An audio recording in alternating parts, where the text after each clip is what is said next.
অনাহারে মৃত্যুর সঙ্গে পাঞ্জা লড়ছে গাজা উপত্যকার অবধ শিশু থেকে শুরু করে সব বয়সী মানুষ। প্রতিদিনই প্রাণহানির তালিকায় যুক্ত হচ্ছে ক্ষুধার যন্ত্রণা সইতে না পারা অসহায় ফিলিস্তিনি, যার মধ্যে অপুষ্টিতে ভোগা শিশুর সংখ্যা প্রায় অর্ধেক। খাদ্য সংকটে এমন করুণ পরিস্থিতির মধ্যেও সীমান্ত দিয়ে ত্রাণ বোঝাই ট্রাক ঢুকতে দিচ্ছে না ইসরায়েল। আগ্রাসনের পাশাপাশি নেতানিয়াহু প্রশাসন অবরোধ তুলে না নেয়ায় গাজায় দুর্ভিক্ষের হানা আর ঠেকানো গেল না। প্রায় 1/4 বা 5,14,000 ফিলিস্তিনি দুর্ভিক্ষের শিকার বলে প্রথমবারের মতো তথ্য তুলে ধরল জাতিসংঘ সমর্থিত সংস্থা আইপিসি। সবচেয়ে শোচনীয় অবস্থা গাজা গভর্নরেট এলাকার। আগামী মাসে পুরো উপত্যকায় দুর্ভিক্ষ ছড়িয়ে পড়বে বলেও সতর্কও করেছে সংস্থাটি। আইপিসির প্রতিবেদন অনুযায়ী দুর্ভিক্ষের সম্মুখীন বিশ্বের পঞ্চম অঞ্চল হিসেবে গাজা তালিকাভুক্ত করা হয়েছে বলে জানিয়েছে বিশ্ব খাদ্য কর্মসূচি WFP। This is the first time that a famine is confirmed in the Middle East. So Gaza is the fifth territory to experience famine conditions since the IPC was created. Their malnutrition in Gaza City has tripled since the month of May. And that is again gone above the famine threshold. আইপিসির দেয়া তথ্যের প্রমাণও পেয়েছে বার্তা সংস্থা Reuters. Gaza সিটিতে সরজমিনে দেখা গেছে খাদ্য ও নিত্য প্রয়োজনীয় জিনিসপত্রের অভাবে দোকানপাট খালি পড়ে আছে। নিত্যপণ্যের দাম আকাশছোঁয়া হলেও অর্থের বিনিময়েও মিলছে না পণ্য।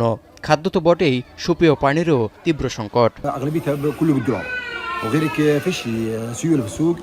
كل الصنف موجود في السوق اغلى من الصنف الموجود يعني بدي احكيك عن صنف معين هو الطحين هو ممكن نقول متوفر بشيء قليل لكن اليوم سعره ما حدش بيقدر عليه 3 كيلو او 2 كيلو بالمية مسافة زي ما انت شفت ويعني هذه المسافة انا بمشيها كل يوم يا مرتين يا 3 حسب ما يجيني الحظ وعبي الاكل।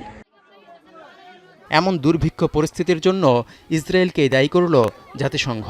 সামাজিক যোগাযোগ মাধ্যম এক্সে দেয়া এক পোস্টে একে মানবসৃষ্ট বিপর্যয়, নৈতিক অবক্ষয় এবং মানবতার ব্যর্থতা বলে অভিহিত করেছেন সংস্থাটির মহাসচিব আন্তোনিও গুতেরেস। এমন পরিস্থিতি তৈরির জন্য নিন্দাও জানিয়েছেন তিনি। এছাড়া অনাহারে গাজায় মৃত্যুর ঘটনা যুদ্ধ অপরাধের শামিল বলে তেল আবিবকে সতর্কও করেছে সংস্থাটির অন্যান্য কর্মকর্তারা। ইসরায়েল অবরোধ তুলে নিলে গাজায় দুর্ভিক্ষ প্রতিরোধযোগ্য বলে জানিয়েছে জাতিসংঘ।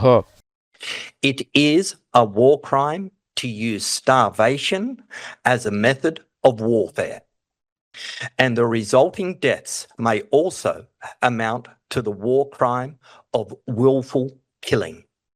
The Israeli authorities must take immediate steps. It is a famine that we could have prevented if we had been allowed. Yet food stacks up at borders because of systematic obstruction by Israel. It is a famine within a few hundred meters of food in a fertile land. জাতিসংঘের বিশ্ব খাদ্য কর্মসূচির তথ্য বলছে চলতি বছরের শুধু জুলাই মাসেই গাজায় 12,000-এর বেশি শিশু তীব্র অপুষ্টির শিকার। মাসের ভিত্তিতে যা এখন পর্যন্ত রেকর্ড সংখ্যক। বছরের শুরু থেকে হিসেব করলে অপুষ্টিতে ভোগা শিশুর সংখ্যা 6 গুণ বেড়েছে। এমনকি এখন পর্যন্ত অনাহার অপুষ্টিতে প্রাণহানি 200 ছাড়িয়েছে। এমন চাক্ষুষ প্রমাণ থাকা সত্ত্বেও আইপিসির দেয়া দুর্ভিক্ষের খবরকে মিথ্যা এবং পক্ষপাতদুষ্ট বলে উড়িয়ে দিয়েছে ইসরায়েল। নেতানিয়াহু প্রশাসন এক বিবৃতিতে দাবি করেছে যে হামাসের দেয়া তথ্যের উপর ভিত্তি করে জরিপ চালিয়েছে আইপিসি। তৌহিদুর রহমান, এখন বিশ্ব।